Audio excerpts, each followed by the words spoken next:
Hello, my children, and welcome back to Magic Kool-Aid. Our first segment this evening features a special lady named Christine Pavlina, and I found her channel because I was searching for soul contracts. You might remember from Patrick what a soul contract is. Now, before you're born, apparently, you created a contract in which your entire life was laid out. All the suffering and horror that you would feel within your lifetime was agreed upon by you before you were born. Now, this whole concept of a soul contract gives sociopaths a huge boner, because let's say you want to lead a cult, or you just want to mistreat people who are buying into your pseudo-spiritual bullshit. Let's say I slash your tire, and you go, "Why did you slash my tire?" Here's my response if I'm someone like Patrick John Coleman, or someone who believes in soul contracts. I say, "I'm so sorry. I couldn't control myself. I was not in control of my own actions, but I do want to say that you did agree to this before you were born, that we would enter into this relationship where I would slash your tire. So really, it's your fault that I slashed your tire. But I'm so sorry. I don't know what was going on. I just, something overcame me." That's the purpose of a soul contract, okay? Soul contracts are a favorite bullshit method of cults and charlatans, and it totally excuses bad behavior, including rape and murder and cannibalism and every other horrible thing you can think of. This idea of a soul contract invalidates any sense of morality concerning these things, because everything is predestined, okay? So no one's really in control of their own actions if you believe in soul contracts. And so I did find her channel, Christine Pavlina. She's got a little Glenn Beck action going on with this board behind her. I need to get a goddamn board behind me, honestly. But let's take a look at some of her videos. The other side's reaction to Mississippi religious freedom. Is she talking about the other side as in dead people's thoughts? I'm going to assume that is what she's talking about, because if we look at her other videos, it seems right up her alley. How to make universal energies work for you. Are you considering suicide? What's going on? What is it with all of these, like, spiritual people? I see all these suicide videos popping up. Crystals, just a bunch of rocks, channeling Jesus. Oh, we got to do that one in a future episode. How to tell the real psychics from the fakes. Oh my god, that's perfect. I should have chose that, but I didn't, because I want to talk about soul contracts today. But you can look at the titles. She's totally off her rocker. I want to say, Christine, you don't have to be this way. You don't have to spread this crap. You know it's not true. You know you're making it up, right? You may hear a voice in your head or a thought that comes to you at full speed, seemingly fully manifested. But that's your subconscious, okay, Christine? You're not channeling anything.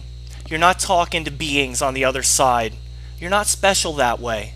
Maybe you're a very creative person, but you're not a psychic, because that's not real, okay? So let's just watch your video now, and we'll see what we have to say about it. What is a soul contract? Christine Pavlina. Let's see what the problem here is. There's got to be a problem, and Dr. Christ is here to diagnose it. I'm sitting in my office working as a marketing executive when my phone rings. It's my friend Jennifer. She and her boyfriend Matt. Marketing executive. In what way would that skill be useful for a psychic? I can think of a few ways. In fact, I might suggest that marketing executive is more your passion than being a psychic. Would I be correct in making that assumption, Christine? Matt had gotten into a fight, and he sent her a text that said, "Well, don't worry. You don't have to deal with me anymore." Shortly thereafter, he hung himself. Okay. Now, that's terrible. Everyone was freaking out. How is Jennifer going to be able to deal with this? How can she have this on her head? Why is it that when the guy kills himself, everyone is freaking out about somebody else? Why aren't they freaking out thinking, how did it get to this point? How did this guy feel so alone, so abandoned by everyone, that he would kill himself? Shouldn't there be more reflection on how it came to the point where he thought killing himself was acceptable to begin with? Shouldn't that be the focus? I'm just saying, it seems a little irresponsible when a guy kills himself to not give two thoughts about the guy. But Let's continue. Everyone was saying that it was such a shame. But my reaction was a little different from everyone else's. What a shock. My reaction was, somebody has to do something about this. Period. She can't live with this on her head for the rest of her life, thinking that his death was her fault. She can't live with this guilt. Somebody needs to do something. What did you do? So I consulted my sister-in-law, Erin, who's a professional intuitive. What is a professional intuitive, okay? Intuition is a skill that all people have. Is a professional intuitive someone who gets paid for their intuition? Do you know there's another term for that? It's called bullshit artist, okay?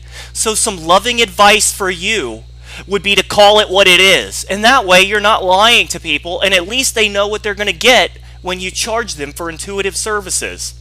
And you're not significantly different from a professional intuitive, are you? I mean, you call yourself a real psychic.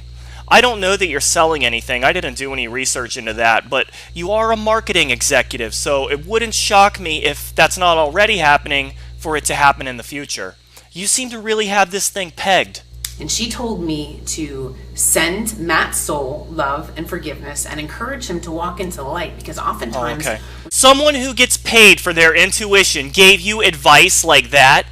Send him love and tell him to walk into the light? That'll be $500.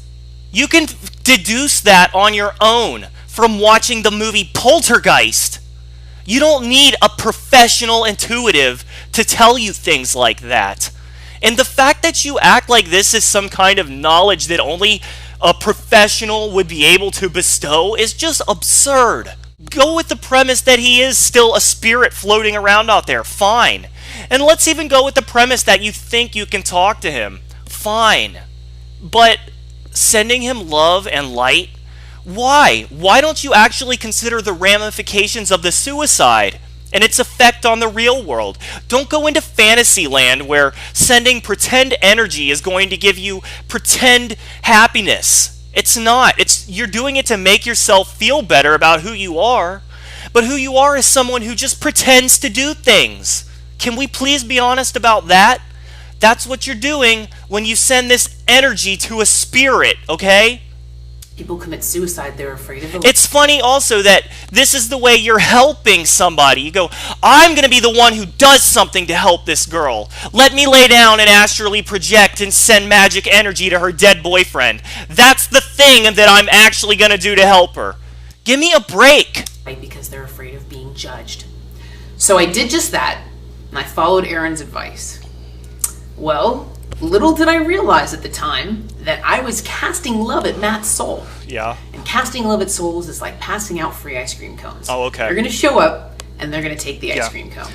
Okay. Oh my God, I'm so filled with love. All souls, you can have all of my love. I consent 100%. All of the souls out there, come to me and take of my love of which I am filled.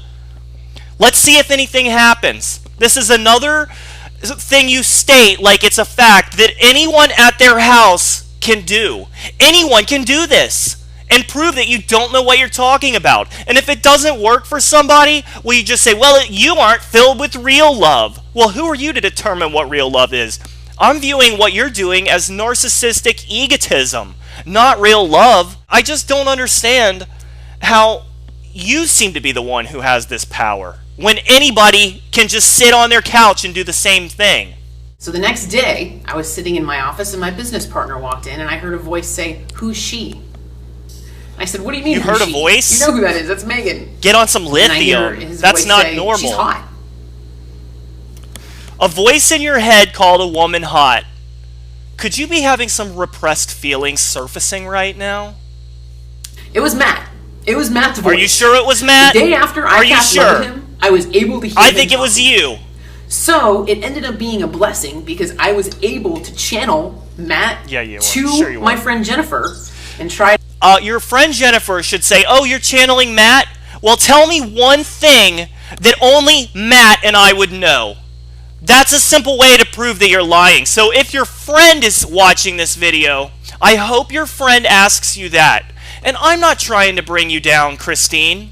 I'm just trying to make you a better person. Don't lie about things that happened. Don't exaggerate.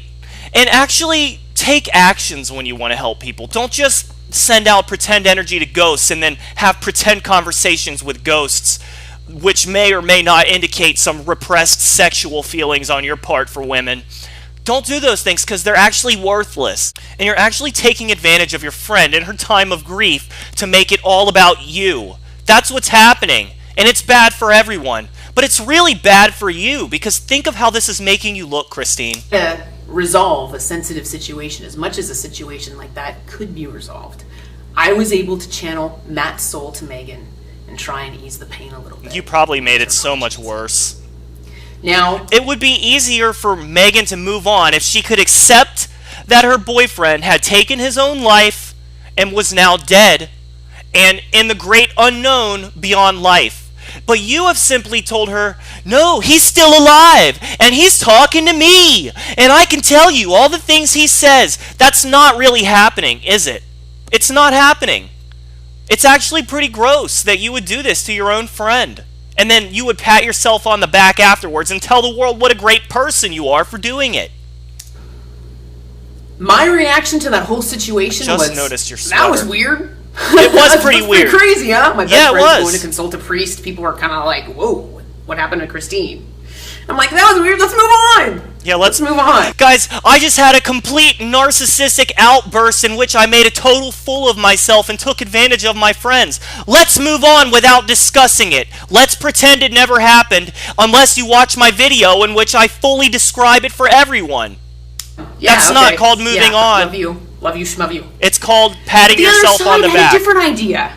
They approached me and said, hey, Christine, did you ever wonder why your reaction was so much stronger than everybody else's? Did you ever wonder why you sitting there saying, somebody needs to do something about this? Was a little different from everybody else? It's not that different. It's just that most people know it's a waste of time to pretend to talk to the fucking other side or to talk to the voices in their head and pretend to send out mystical, magical energy. Most people know that's not real. Even though they want to be able to do that, they don't bother because it's not real. But you are a special snowflake, aren't you? It's because it's your heart. It's your passion. It's your life purpose to give a voice to the other side. Your life purpose is to just play pretend with the voices in your head? Christine, I'm done with your video. I made it about halfway through. I don't think I can stomach anymore right now. Oh my gosh. Okay, one nice thing to say about you. You're very bubbly and you have a sparkling personality. All the mean things, I don't want to repeat them. I think I made a pretty clear point. But my advice to you is to delete this channel and make an apology to your friend, because it's really not cool what you did. It's not. And I'm not being sarcastic right now, okay? So, I do love you, Christine. I love you, and I tolerate you, and I wish you peace. I love you so much. So anyway, let's move on. Christine, I hope you've learned your lesson, and I'll see you guys in the next segment, okay? Stay tuned.